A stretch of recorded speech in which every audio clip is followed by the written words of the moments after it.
Vernomatic Productions. Are you ready? Live from the Metal Mayhem Studios in Rochester, New York. We are gold. We are gold. And heard around the world by metalheads just like you. This is Metal Mayhem ROC. Heavy metal music. Your weekly dose of metal music, interviews, album reviews, news, and more. Want to be part of the show? Send us a message through our website, metalmayhemroc.com, or hit us up on Facebook and Twitter. Search Metal Mayhem ROC, a proud member of the Pantheon podcast team. It's getting nice and heavy. Now, welcome our hosts, John the Vernomatic Verno, and direct from New Jersey, Metal Walt. Good evening, everybody. Happy Heavy New Year to all. As always, New Kenton drops Thursday nights. Wow, 2024. It's the start of our 5th year here at Metal Mayhem ROC, and we're excited. We have a lot of great surprises for you this year, a lot of big advancements. It's going to be epic, as they say. Well, we're blowing it out right out of the gate, as tonight we're joined by both Biff Byford and Nigel Glockler of the legendary new wave of British heavy metal band Saxon. The band's releasing their 24th studio album next Friday, January 19th. So we have Biff on here to talk about the album, the tracks, Brian Tatler of Diamond Head joining the band, how they wrote these songs, how the new writing combination worked out. Talk about the Amon Amarth, Saxons and Vikings video shoot. He discloses the band's appreciation for heavy metal battle jackets. Fuck, I even have an old school metaler from Penfield, New York that had a run-in with Biff back in the 80s, giving him his metal jacket. So it's really a lot of cool stories. That's followed by an exclusive interview we did this past Monday night on our radio show with Nigel. The band released their U.S. spring tour dates, and so Nigel was on the show, and we talked about the dates, the locations, set lists, what they're going to be playing, what they're not going to be playing. So we have 2 state-of-the-art content-related interviews. That's what you get here at Metal Mayhem ROC. But before we get into this, just remind you, if you're new to the show, get up to our website, metalmayhemroc.com. Sign up for our newsletter. That's our way to stay in touch with you on new podcast, radio show alerts, new video interviews, CD reviews, whatever we're doing. We appreciate you listening and viewing. If you feel inclined to, leave us a review, but always remember to subscribe to either the YouTube channel or this channel. All right, let's get into this. For my co-host, Metal Walt, I'm the Vernomatic, and we are Metal Mayhem ROC.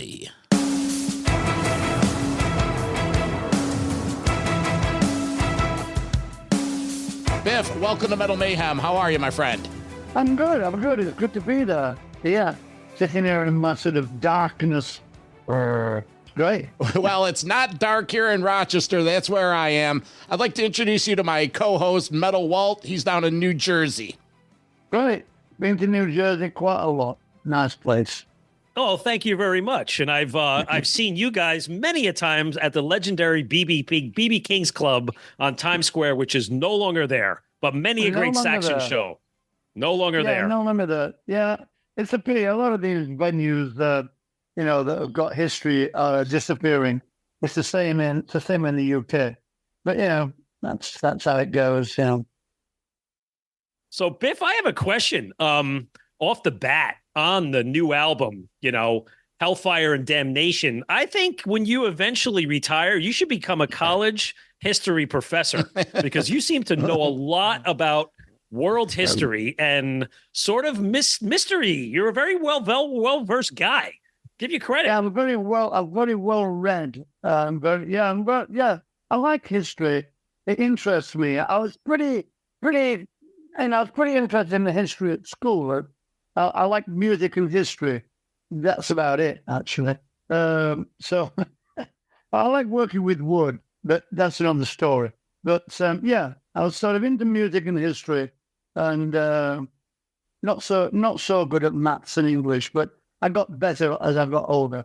But now I was into the history, and it's an interesting, to sing about it. Like, I'm a bit of a storyteller, So history is great for doing that. Well, there's only so many albums in years you can write about sex, drugs, and rock and roll and heavy metal and party, right? Yeah, Eventually, you got to get something else. Yeah, you run out of steam a little bit rather than the same rock and roll, road stories, and it just gets a bit boring after a while. You got to move on a bit, Absolutely. Well, you touch on a lot of those great subjects. Obviously, the album kicks off with a little bit of something about, let's say, religion or the biblical aspect, which you do write in a lot of your tracks through the years. But the prophecy, which leads into Hellfire and Damnation, the title track. I mean, hey, you get Brian Blessed, that 87-year-old actor, to do a spoken word thing, amazing. And then that title track, it's just epic. And what a video for that. So talk a little bit about that track and the church. What church did you film that video in? Well, we actually, I'll go with Brian first. Brian's a friend of ours. We've known him for some time. He's from the same part of Yorkshire in the UK where we're from. He's introduced us on stage a couple of times. He's really into metal music. So he's a big fan, and we love his work. He's got a fantastic voice. So I just asked him, I wrote him a message saying, I've got these words, the prophecy. Would you do it for me? Speak it. And he said, yeah, I'll do it for you. So we're very lucky, actually, to get him, because he's, one, he's very famous. Two, he's very busy. And three, he's quite old now. So, he might have turned around and said no, So I wanted someone to explain the song. But Hellfire Damnation, it's about the fight between good and evil. Brian Tatler from Diamond Head, and our new guy, came up with that guitar riff. That is the killer riff. He played it to me. I was going, good God, that's a killer riff. And I had this idea for doing a song called Hellfire and Damnation, and I just put it all together, and it sounded beautiful, Well, that answers a question I was going to have. So Brian did contribute to the writing of this, because it had a different feel. So how much did Brian write into this album? Well, we didn't ask him to write on the album. It's just that we were in a bit of a rush to get the album finished for this tour in March that we're starting with Judas Priest and Uriah Heep. So we were up against it a bit, and so were Judas Priest. So Judas Priest were using Andy Steep, our producer, who was over in Las Vegas doing their album, and we were over here doing our album. That's where I came in with the production a little bit. So we're rushing all the time, really. So, Brian, I just asked Brian out of the blue, have you got any ideas, Brian? Anything in your back pocket that's, you think we could use? So he sent me 5 or 6 songs, and one of them, absolutely blew my socks off. And I had this idea about doing this song about good and evil. I was saying I'm going to take that riff and make it into a song, and that's what I did. So we didn't intend him to write on the album, but the circumstances led that way. It's really magical, really. We already started that Paul Quinn's not with us anymore. But by Paul doing what he did, opened the door for us, and we sort of went through it. And this magical thing happened with Brian having this guitar riff, which is Hellfire and Damnation. So everything worked out perfect. Sort of like a sports team, next man up. But talking about that video. Not really. Well, it's like, so the starter goes down, you got to bring in, next man up. And Well, the thing is, Brian had already knew loads of Saxon songs, because when Paul was ill with COVID, we asked Brian to learn the songs so he could stand in with Paul. Mm-hmm. But Paul got better, and Brian didn't do it. So when we asked Brian if he wanted to, take Paul's place playing live, he was like, "Yeah, I'll do it, definitely." So just one thing led to another, really. And plus, you guys are brothers. You've been friends for 40 plus years. So it was just an eat. Oh, and he's a legend. Yeah. He's definitely a riff master, and so is Mr. Quinn. So we replaced one legend with another legend, and a lot of people didn't see it coming. They were like, "Whoa, that's fantastic." So we just toured with him across Europe festivals, just been to Latin America, and the fans like him. You know, they love his playing. Listen, And he fits great with before we put Hellfire to bed, I just want to compliment you on the video. The editing is fantastic. It's nice and slow. You could actually like look at the people. Sometimes these videos, they're so fast that you don't know what you're looking at. Yeah, they are. And we shot it in a. You asked me where we shot it, right? Sorry, I forgot about that one. Yes, we shot it in a cathedral, in a monastery in Manchester, in the north of England. So they've got this big monastery cathedral that's been decommissioned, and they have like concerts and things in there. So we rented it for 2 days, and that's where we shot it in the actual church cathedral. So I think it fits the theme quite nicely. it was nice that it wasn't overabundance of lyrics. A lot of times these lyric videos, the forefront of the video is the lyrics, but it was nice to see your fantastic looking mug throughout the video. It's a plus. Okay, great, thanks. So, Biff, a little side note to this. Talking about religion, I have younger kids, so we take them to Sunday CCD. I'm Catholic. And after we do the Our Father prayer, there's a statement in Catholicism that says, "For the kingdom and the power and the glory are yours now and forever." And every moment on Sunday, I go right to power and glory. And I'm like, fucking Saxon, man. Yeah, well, that's called the Lord's Prayer, isn't it? The one you're talking about. Yes. You know, to the Valley of Death and all that sort of. But I mean, I took that idea of power and the glory, obviously from the Bible, to the power and the glory forever and ever. And left that bit out, obviously, but used the power and the glory part. It's a strong 2 words, that power and the glory. And it's the same with the Hellfire Damnation. You know, it's got massive religious overtone. When I was a boy, I was I was brought up quite religious. I think you'll probably say we did do Roman Catholic. My mum used to play the church organ, so I used to go to quite a lot of these things. We did some Catholic stuff, but most of it was like Methodist or Protestant, Church of England. So I was brought up quite religious, and so I know all about the end of days and Armageddon and all that sort of stuff.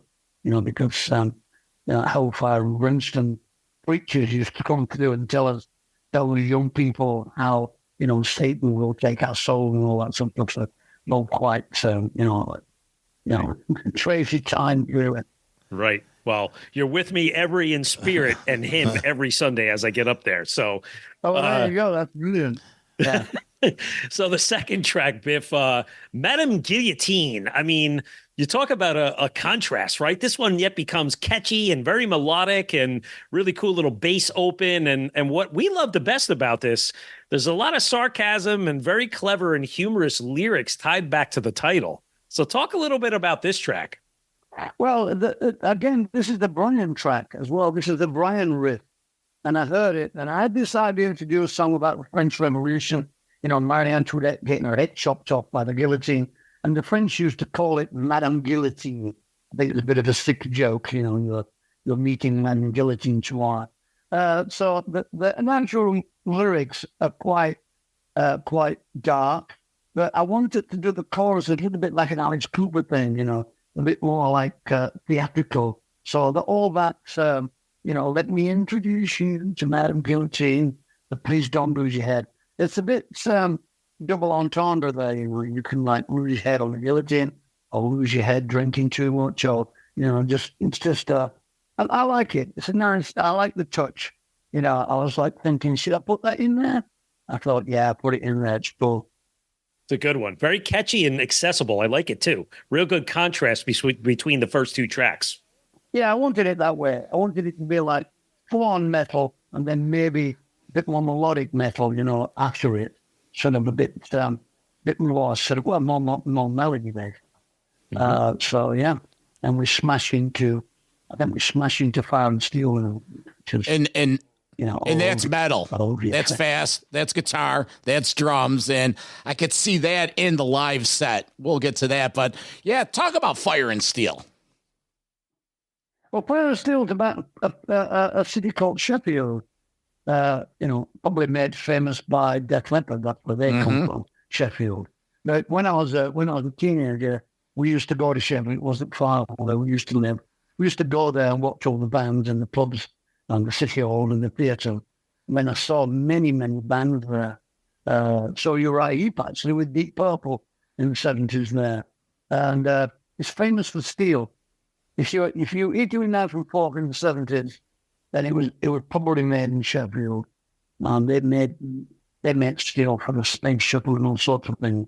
But that's what it's about. Fire and steel. It's about Sheffield. It's about where I used to go and see music. Learn. What I want it to be. Basically, the track.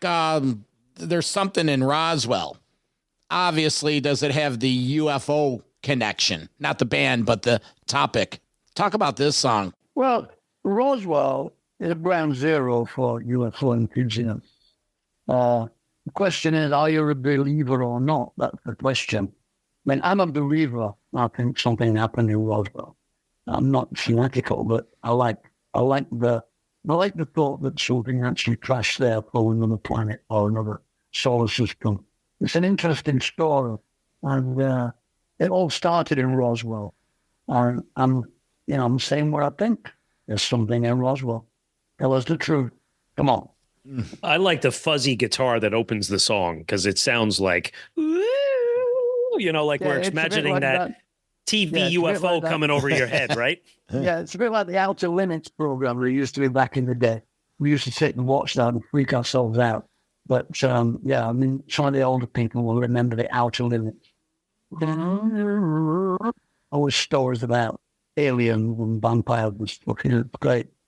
Hey, Biff, in all your bus trips across the states through decades, did you ever go through that area and go up to the stop sign with the dust bowls rolling around where it says, no longer can enter, this is government property? You mean Area 51? Yeah. Yeah, I've been to Area 51, but I've never been to Roswell. But when we come back in April, if we're down in Texas, I'm going to go there and have an alien burger. What is that? They do an alien burger in the cafe that's shaped like a flying saucer. So I'm going to go there. Maybe we'll shoot a video there. That'd be cool. But I think the next single that comes out is going to be somewhere in Roswell. It's a great groove, that song. I like it. Yeah, it is a good one. So again, it goes back to the point of very interesting and diverse topics that when you look, usually when you go and look at a new album, your brain first says it connects to the music where you say, oh, it's this one of my favorite bands. Oh yeah, this is the sound I'm looking for. And then you kind of connect to the lyrics later. In a sense, you got both with you guys. You got the music and you got some really cool storylines. Yeah, I think it's interesting. Like you say, you can look at that song and it talks about sex, drugs, and rock and roll. And so, you have to get a bit interesting. And I think it's, I don't know if anybody actually, reads all the lyrics and things, but if you go to if you don't know anything about, say, the Salem witch trials, you can go on Google and look on Wikipedia and it tells you all about it. And it's a big thing that happened, in history that it's crazy times and it's really good to write lyrics about it because it's real and it's a story about real people that really happened back in those days. Exactly. And that's exactly like what happens on a track like Kubla Khan and the Merchant of Venice, right? Where, it's that song musically, it's got that classic Saxon new wave of British heavy metal sound. And, but the storyline comes into the forefront. And what I think is amazing about that track is those mid-song riffs and soloing. And that's apparent on a couple of the songs where the shredding between Doug and Brian is just fucking killer. Yeah, it is. The guitar solos are excellent on the album, and they went. I think they went away and thought about it a bit, and then came back and just jammed them down. We did a few of the solos at my studio at home, and they did some of the solos with Andy. But I think the guitar work on the album is stunning, actually. The album comes in under about 40 minutes, 11 tracks, give or take, considering the, the prophecy what that is. But the continuity and the flow to the album, each song gets in and gets out. Pirates of the Airwaves. Here's a under 4-minute song. Great low ending groove. The overall pace is fantastic. It's a straightforward but catchy main riff. Really strong chorus and great solos. That's what I got out of it. Let's talk about Pirates, because again, we're circling back to this guitar work. It's a shredder album, if you will. Yeah, I mean, Pirates of the Airwaves. Is that what we're talking about, Pirates of the Airwaves? Yeah, Pirates of the Airwaves. Yeah, well, it's, when I was like a young teenager, like 13, 14, something like that. I can't remember how old I was. But in England, well, basically in the UK, there was no nighttime radio. The radio finished at 10 o'clock and everything went black and dark. Same with the television, that finished at 10 o'clock. So you were expected to go to bed and be a good little boy and then get up and go to school the next day. So we used to listen to all these pirate radio stations that had, Rolling Stones and the Kinks and all those 60s bands on there. And we'd sit up all night, listening to these songs on radio. And it caused a revolution in England. The swing of the 60s, that started with pirate radios, mini skirts, long hair, just rebel music. And the BBC had to open its own radio station for us young people back then. So it was a great, great time, actually. Well, actually, to tell you the truth, Biff, I got my start in radio hosting a late-night heavy metal show. Listen, we're going to take a quick break, and when we come back, we're going to wrap up the review of the album. We're going to find out what happens when Saxons and Vikings get together for real and talk about that U.S. spring tour. We'll be right back. Metal Mayhem ROC. I'm Metalhead. Metal Mayhem ROC is the home for metal from the very beginnings. This is James the Bear from Hellstar. You're listening to Burn-O-Matic. Dave Overkill from the Cleveland band Destructor. Hey, Dave, how are you? I'm doing great. To longtime headliners. Hey, this is Red Beach from Whitesnake. Hey, this is Vinny Appice from Dio, Black Sabbath, and Last in Line. To music of today. Hi, this is Olaf Wickstrand from Enforcer. Hi, this is Braun from Mastodon. You're listening to Metal Mayhem ROC. With John the Burn-O-Matic Burner. Plus, we talk with producers and authors to give you behind-the-scenes info. Hi, this is William Irwin, author of The Meaning of Metallica, Ride the Lyrics. Greg Renoff, the author of the book Van Halen Rising and the Ted Templeman book, A Platinum Producer's Life in Music. Pleasure. Thanks for having me on. Metal Mayhem ROC, a proud member of the Pantheon podcast team, giving you more to listen for. Join our community, and always remember to keep it heavy. 1066, man. I mean, the Battle of Hastings, another history lesson. It was the year the Saxons were slain. And listen, it's got a metal march and it has a battlefield. I mean, you guys thought it through around the topic and the title, and you accomplished it. Talk about 1066. Well, 1066, every schoolboy knows what 1066 was. When I was a boy, anyway, I don't know about now. Maybe it's not working, but back in the day, we all talked about the Vikings and the Saxons and the Normans. And I did a song with my friends Amon Amarth called Saxons and Vikings. And, I co-wrote that with you on the lyrics. And I thought, we did it, and I thought, I'd do one, and the Saxons and Vikings was like, I don't know, so 700 and something. And the Battle of 1066 was like 300 years later. But it was a natural, the Saxons beat the Vikings, and then the Normans beat the Saxons in 1066. So it's a great thing to sing about. I'm surprised nobody's done it before. Actually, I'm surprised Iron Maiden haven't done 1066. It's the sort of thing Maiden would do. They're into the history lyrics as well. So.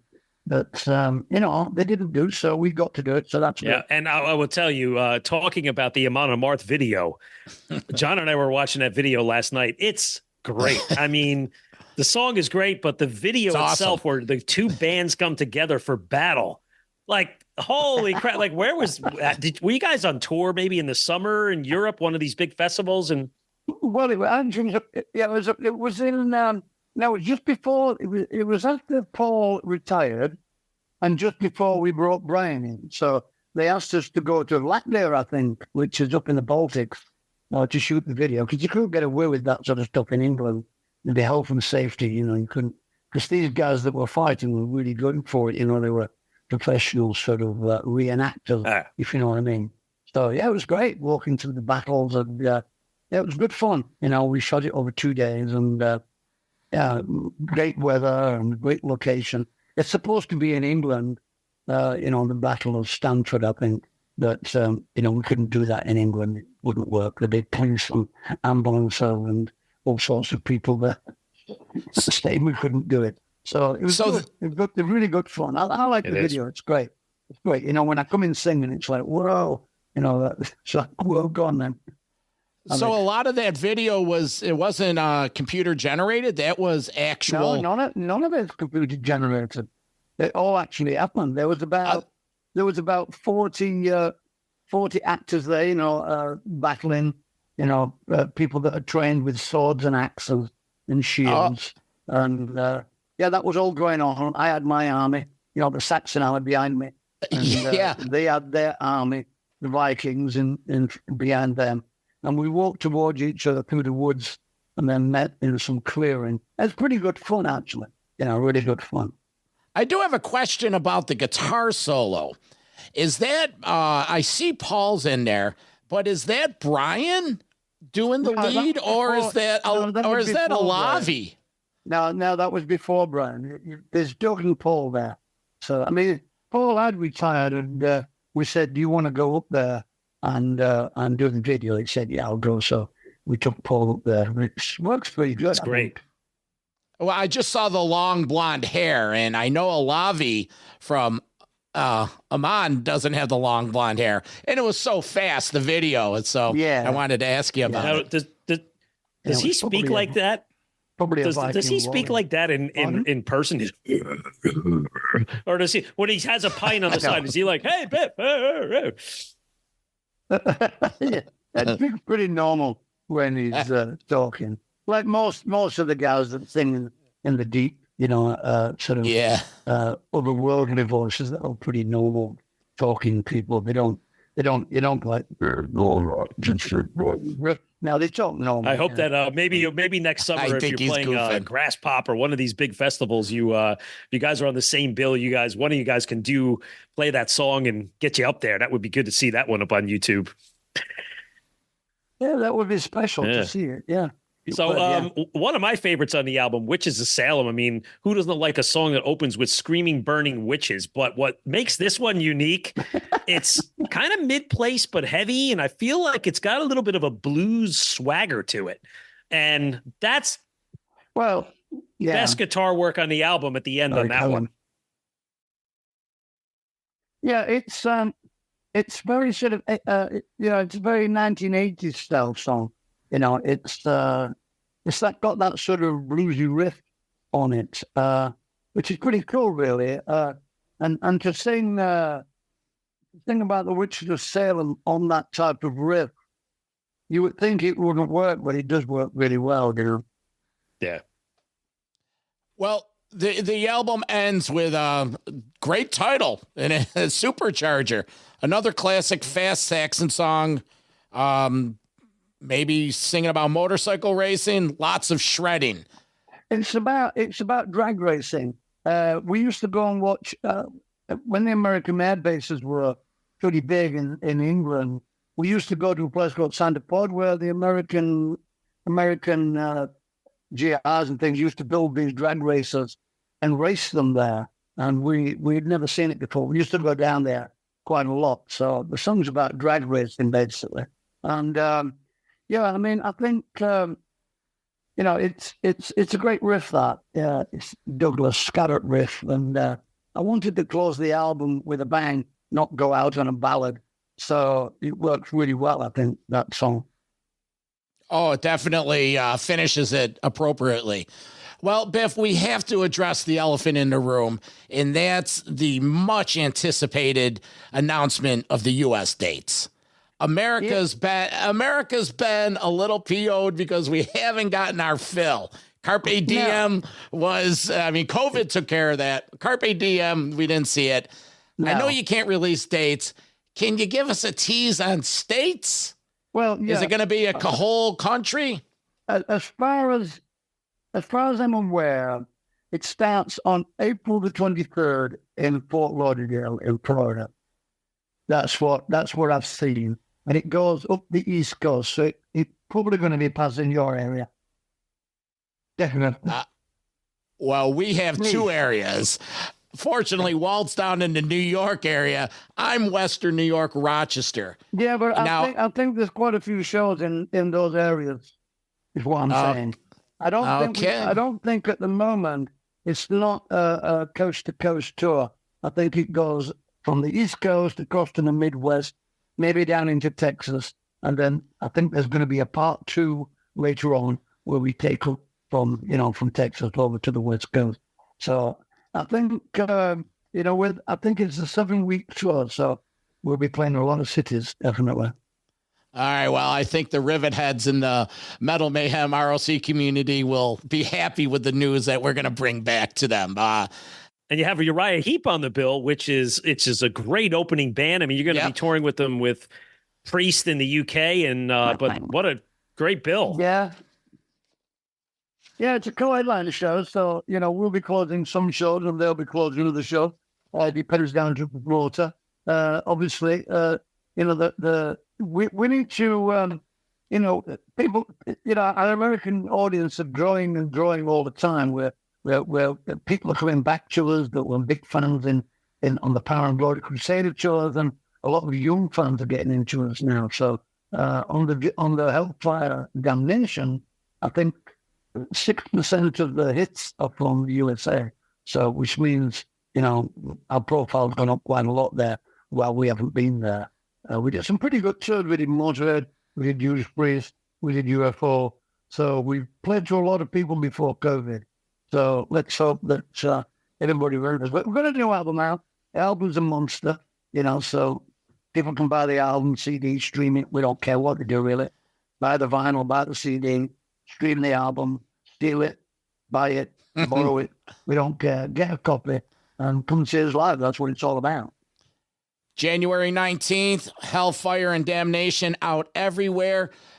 Biff, how can people stay in touch with Saxon? Yeah, our website, which people don't really bother with but the website is saxon747.com. You can go on there. Our Facebook site is just Saxon.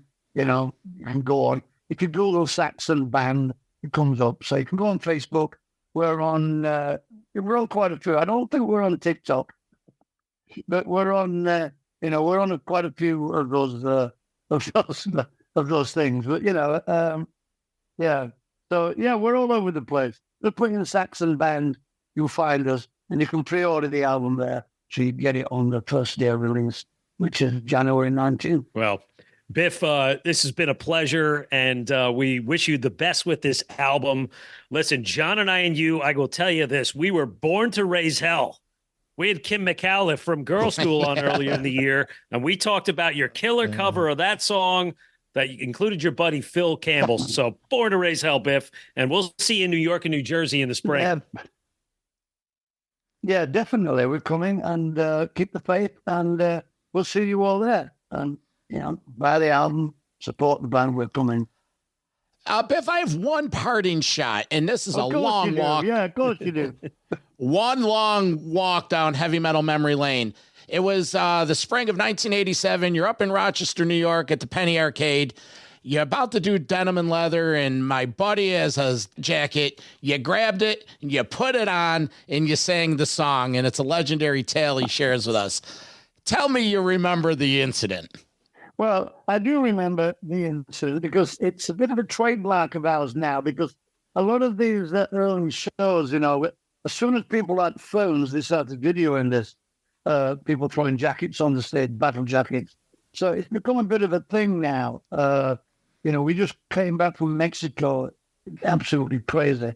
But I think, you know, it's a unique thing to Saxon. I think, you know, people do throw things on stage for a lot of bands, but very few bands will wear them. So, you know, if we get battle jackets on stage, I'll stop the band and I'll make everybody wear a battle jacket, you know, a denim jacket, which is pretty unique to Saxon, I think. But yeah, I probably would remember it if I thought truly. I mean, what did it have on the jacket? I tend to remember the jacket. What did it have on there? Alice Cooper. Yes, I don't know, man. It was 40 years ago. You're gonna have to go back and ask him, okay? We'll save it for the next one, but yeah, definitely. All right, well, Biff, thank you, and we'll let you get going. And good luck, stay healthy, and we'll see you on tour. Yeah, we'll see you on tour. Bring your jackets, don't forget. Yeah, all right. It's gonna be there in April until June, so it's a long time. Cheers, man. Yeah, you too. Cheers. See you later. Bye. Bye. Bye. Bye.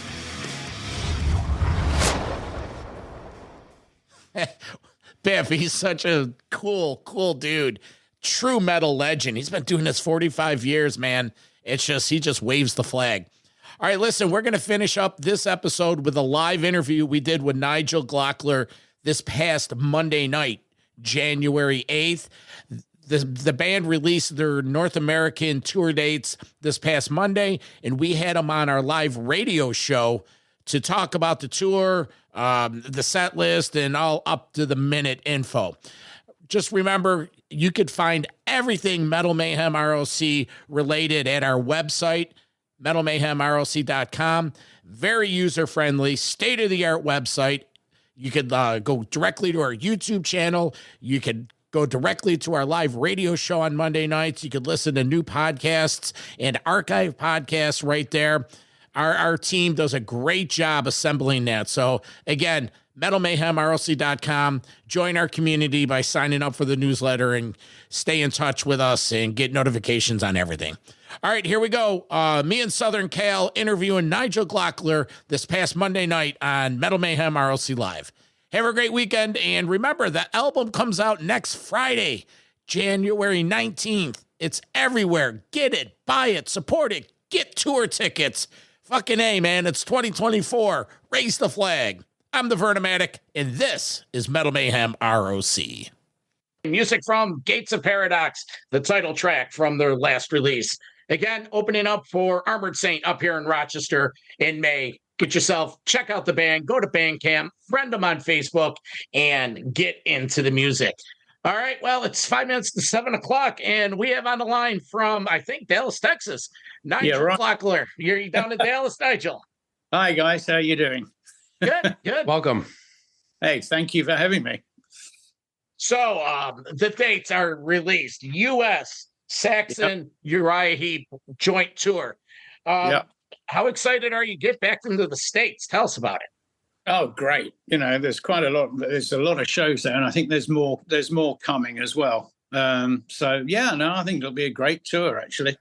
Yeah, I noticed I noticed there's a lot of East Coast dates, Midwest dates. Yeah. You said more coming. Are you guys going to be hitting the West Coast up?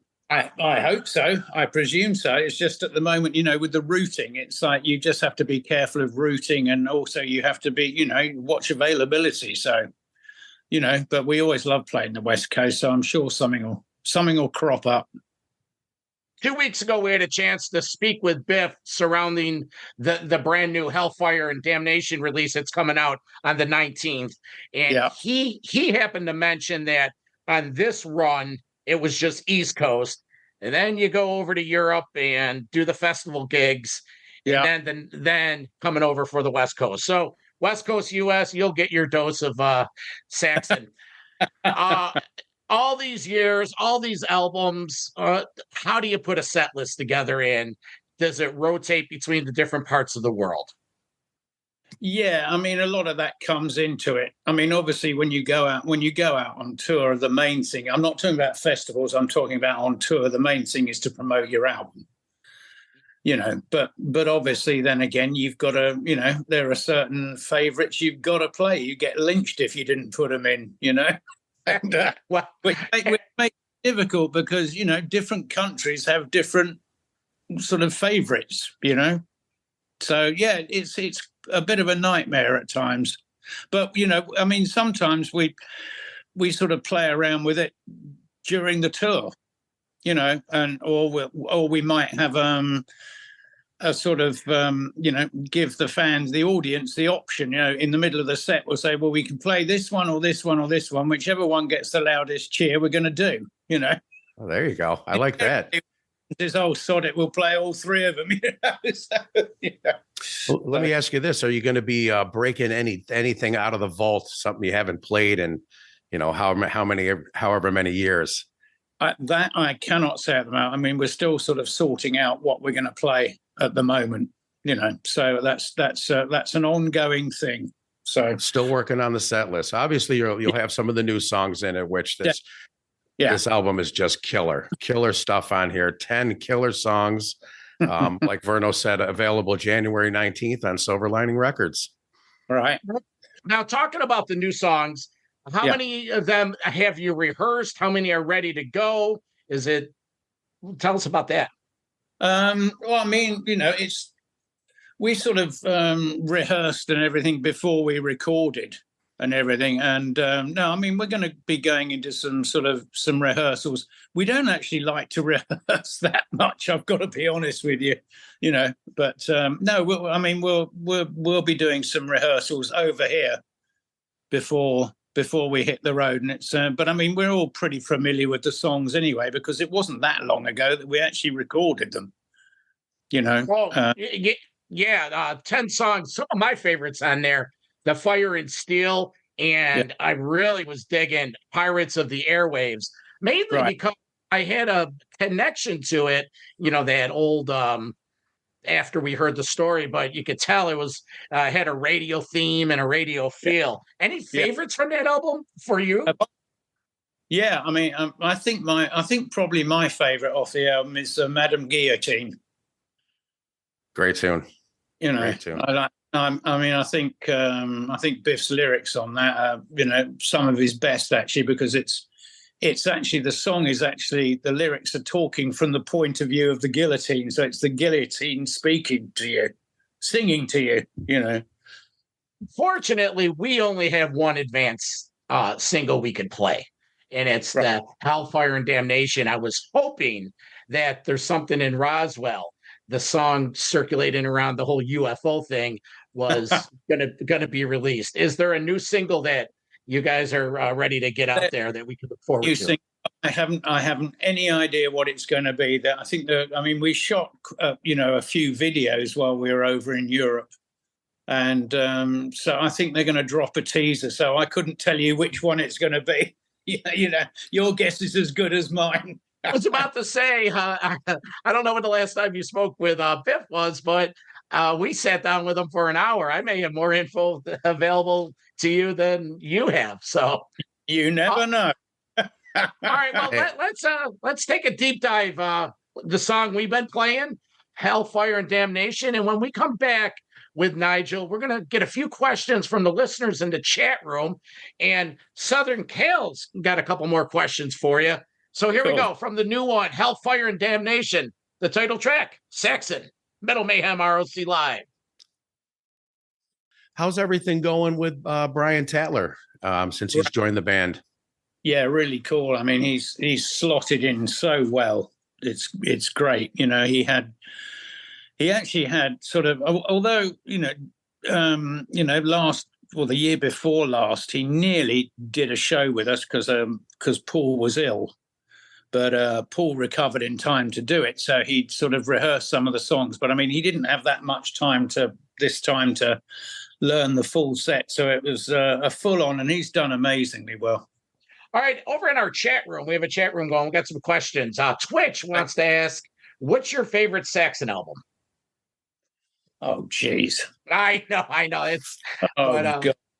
It varies. I mean, I'm really excited about this one. I think another one I was really, really happy with. It all comes down to the vibe of when you're actually recording. Sometimes, you know, you have certain great memories and things. I mean, I love the album Sacrifice. Okay. And I mean, another favourite of mine is going right back was my first studio album, which was Pound the Glory, because that was, that was the first studio album I did with the band. I felt, I mean, Pete Gill had a lot of fans, and I thought, I've got something to prove here. I couldn't really just pick one, to be quite honest with you. That's hard. Our boy Jimmy from the Bronx, last few years ago, you gave a special shout out to him that we run occasionally. He wants to comment that thank you for putting this Uriah Heep bill together. Jimmy's a very loyal listener. He's been to a gazillion concerts, and cool. I guess he's a Uriah Heep fan. How did the Uriah Heep connection come about? Was it a carryover from a canceled tour of COVID? Is it old friends? How did this come about? They're old friends. We've done quite a few shows with them, festivals with them, or shows with them in Germany and stuff in the past. They're good friends as well. And funnily enough, obviously this was ages ago, so it was a different Uriah Heep lineup, but Uriah Heep was my third ever gig I went to. Oh, nice. I think it was on the Demons and Wizards tour, I think.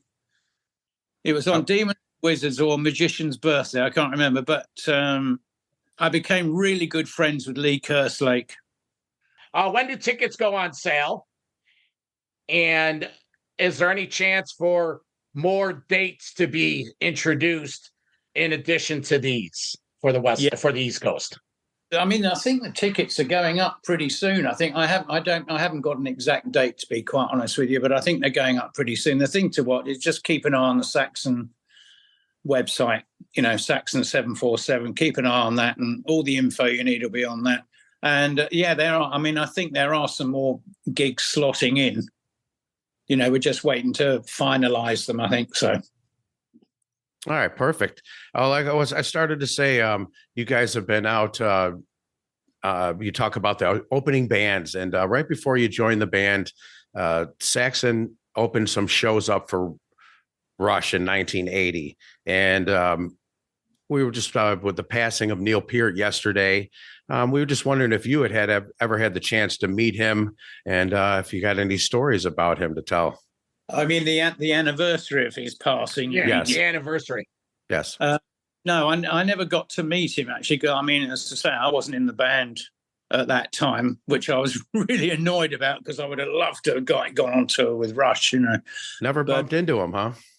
No, never bumped into him at all. I met Alex.